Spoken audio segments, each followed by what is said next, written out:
પોરબંદરમાં credit society મારફત 8 કરોડથી વધુની છેતરપિંડી કરનાર મહિલાએ આગોતરા જામીન માટે અરજી કરી હતી। ત્યારે આ મહિલા ડિરેક્ટરની આગોતરા જામીન અરજી તથા જેલમાં રહેલ તેના પુત્રની રેગ્યુલર જામીન અરજી કોર્ટે નામંજૂર કરી છે। પોરબંદરના જયેશ દેવશીભાઈ વરવાડિયાએ કમલાબાગ પોલીસ સ્ટેશનમાં ફરિયાદ નોંધાવી જણાવ્યું છે કે જલારામ ક્રેડિટ કોઓપરેટિવ સોસાયટી નામની સહકારી મંડળી આવેલ છે।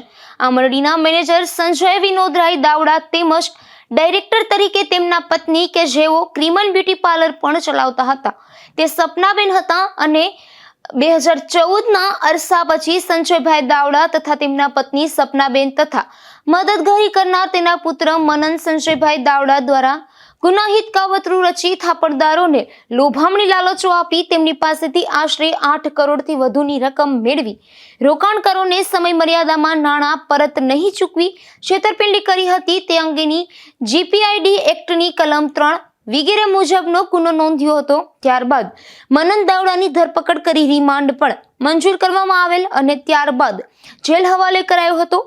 પોતે આ ગુનામાં નિર્દોષ હોવાનું જણાવી જામીન ઉપર મુક્ત થવા રોશન્સ કોર્ટમાં તેણે જામીન અરજી કરેલી અને તે જ રીતે ડિરેક્ટર સપના પણ ગુનામાં નિર્દોષ હોવાનું જણાવી આગોતરા જામીન ઉપર મુક્ત થવા કોર્ટમાં જામીન અરજી દાખલ કરેલી હતી।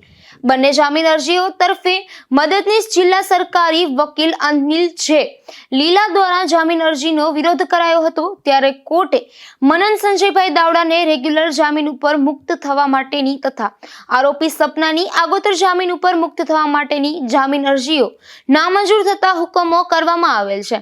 આથી હવે સપનાની પણ ધરપકડ કરવામાં આવે તેવી શક્યતા છે।